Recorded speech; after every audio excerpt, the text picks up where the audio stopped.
सद्भक्ति से होते हैं ऐसे चमत्कार कि सब हैरान रह जाते हैं। जब आस्था और विश्वास सच्चा हो तब ऐसा होता है जो कि विज्ञान की दृष्टि में असंभव होता है। जब सद्भक्ति करने वाले भक्तों पर कोई आपत्ति आती है तब कोई न कोई चमत्कार करके परमात्मा अपने सामर्थ्य का प्रमाण देता है। कबीर साहिब जी कहते हैं, मोकू कहाँ ढूंढे रे बंदे, मोकू कहाँ ढूंढे रे बंदे, मैं तो हूँ तेरे पास में, मैं तो हूँ विश्वास में। ऐसे ही विश्वास और भक्ति की शक्ति का प्रमाण हमें यहाँ पे देखने को मिला। भक्ति की शक्ति और विश्वास का एक ऐसा अजूबा देखने को मिला जिसे देख करके सब स्तब्ध रह गए। आखिर ये कैसे हुआ, ये कैसे हो सकता है? कबीर साहिब, कबीर परमात्मा के इस चमत्कार को देख करके सब भाव विभोर हो गए। आइए जानते हैं आखिर क्या थी वो घटना।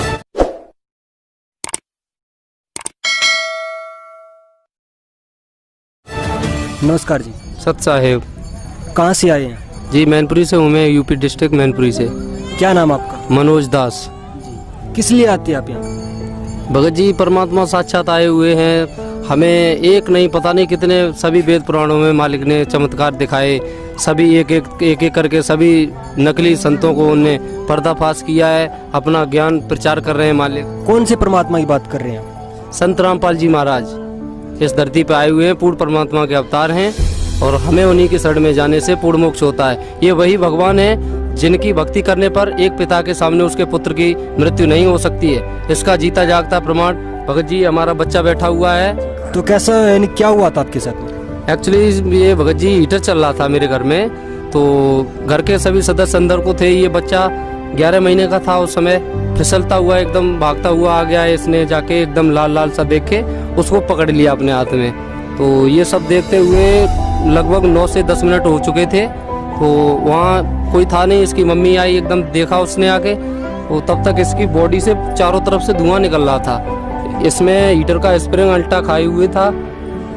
तो जैसे ही उसने देखा कि मेरे बच्चे को चारों तरफ से धुआं लग रहा है, कानों से, आंखों से, सिर से, छाती से, चारों तरफ से धुआं निकलने लगा। एकदम पूरा बॉडी बिल्कुल डैमेज हो चुका था। इसकी एक ये वाली आंख सही थी भगत जी, ये वाली बिल्कुल पूरी तरीके से डैमेज हो चुकी थी आंख। और उसके बाद जैसे उसने देखा तो उसके तो मानो होश उड़ गए, एकदम जमीन पे पछाड़ खा के गिर गई, रोने चिल्लाने लगी।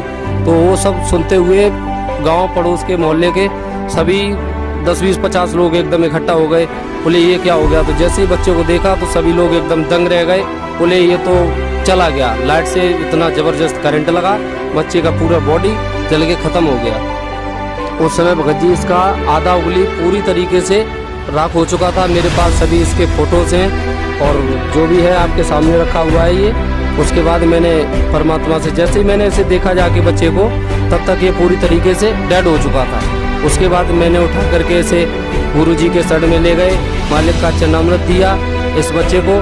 तो जैसे ही गुरुजी का चरणामृत इसके मुंह में मैंने लगाया, एकदम ऐसे चहल करनी इसने की, कुछ हिला। हिलने के बाद मैंने पुनः परमात्मा को याद किया, मैं कि हे मालिक, अगर ये आत्मा मेरे बच्चे के रूप में भेजी है आपने, तो इसे परमात्मा अगर मेरी भक्ति में कहीं कोई कमी नहीं है, मेरा अगर कोई भी नियम मर्यादा मैंने अगर खंडन नहीं किया है, तो मालिक मेरे पास पुनः भेज दें इसे। ऐसा कहते हुए मैंने उस दाता को याद किया। बंदी छोड़ने तुरंत आके मेरे बच्चे को जीवन दान दिया। भगत जी इससे बड़ा और कोई चमत्कार इस धरती पे नहीं कर सकता। ये सिर्फ पूर्ण परमात्मा संत रामपाल जी महाराज ही कर सकते हैं। जी हमारे साथ में देख सकते हैं कि आप वो बच्चा भी है जिसको करंट लगा था, जबकि करंट लगने के बाद में ये तो एक बच्चा है, यदि इससे कोई बड़ा इंसान होता है तो उसकी भी एट द स्पॉट डेथ हो जाती है। और उन्होंने बताया कि 10 मिनट तक लगातार ये बिजली के करंट से चिपका रहा, जो हीटर की तार होती है वो इसके हाथों में यहाँ पे लग गई थी। और देख सकते हैं कि जो इसकी डॉक्टर्स ने एक उंगली जो है वो काट दी है। इन्होंने बताया कि इसकी जो उंगली है वो पूर्ण रूप से डैमेज हो चुकी थी। और इतना बड़ा जो हादसा देख कर के सभी हैरान है कि इतना बड़ा हादसा होने के बाद भी इस बच्चे के साथ में, और ये बच्चा आज जिंदा कैसे है? जो आसपास के लोग थे आपके, जो गांव के मोहल्ले के, तो उन्होंने इस बच्चे को देखने के, जैसे करंट लगने के बाद में जो आसपास के लोग थे उन्होंने इस बच्चे के बारे में क्या कहा? जैसे ही देखा तो बोले, सबसे पहले तो आए, बोले मेरे को कुछ लोगों ने पीठ थपथपाई, बोले बेटा जो भी घटना थी वो हो गई, अनहोनी को कोई नहीं टाल सकता है, आप थोड़ा धैर्य से काम लीजिएगा और जो भी था होना वो हो चुका है। मैंने कहा आप क्या कह रहे हो, मेरे को समझ में ही नहीं आ रहा। मैं बंदी छोड़ का भगत हूँ, मैं इन सब चीज़ों पर विश्वास नहीं करता हूँ। भले ही मेरा बच्चा मर गया, लेकिन मुझे अपने मालिक पे, अपने गुरुजी पे पूरा विश्वास है। मेरा बच्चा अभी 2 मिनट में ठीक हो जाएगा। आप कृपया मुझे 2 मिनट का समय दीजिए, मेरे बच्चे को एकांत में ले जाने दीजिए। ऐसा कहते हुए मैंने इस बच्चे को उस भीड़ में से निकाल करके और एक कमरे में अंदर ले गए, जहाँ गुरुजी की चरणामृत इसके मुंह में डाला जाके, वहाँ मैंने अपने गुरुजी के जो भी नियम मर्यादा दिए जाते मैंने किए जाके। उसके बाद मेरा बच्चा आपके सामने है। और इस सब को देखने के बाद जब भगत लोग आए और वैसे भी गांव से हमारे जो भी मोहल्ले से लोग थे, जिन्होंने देखा बच्चा खत्म हो चुका था, अब वो एकदम बोले कि ये तो चमत्कार हो गया, भगवान की जय हो, भगवान की जय हो। और बोले कि ये तो मरा हुआ लौटा दिया, मरा हुआ लौटा दिया, इनके भक्ति संस्कार अच्छे हैं, ऐसे कहते हुए उन्हें गाँव वाले करने लगे। मैंने उनसे चेष्टा भी की, मैं कि आप एक बार सोचने की कोशिश करो, वो कौन है पूर्ण परमात्मा जिसकी भक्ति करने पर आज एक पिता के सामने पुत्र की मृत्यु नहीं हो रही है। भगत जी हम लोग देखते चले आ रहे हैं, एक पिता के सामने उसका जवान बेटा कोई फांसी खा रहा है, कोई जहर खा रहा है, आए दिन हत्याएं होती चली जा रही हैं। इन सबको रोकने के लिए इस धरती पर पूर्ण परमात्मा कबीर साहेब स्वयं प्रकट हो चुके हैं संत रामपाल जी महाराज के रूप में। उन्हें पहचानो और अपना मोक्ष कराओ। जी मैं तो सिर्फ यही कहूँगा कि यह दुनिया अनजान है, आज धरती पर भगवान है। यह दुनिया अनजान है, वेदों में प्रमाण है, कबीर साहेब भगवान है।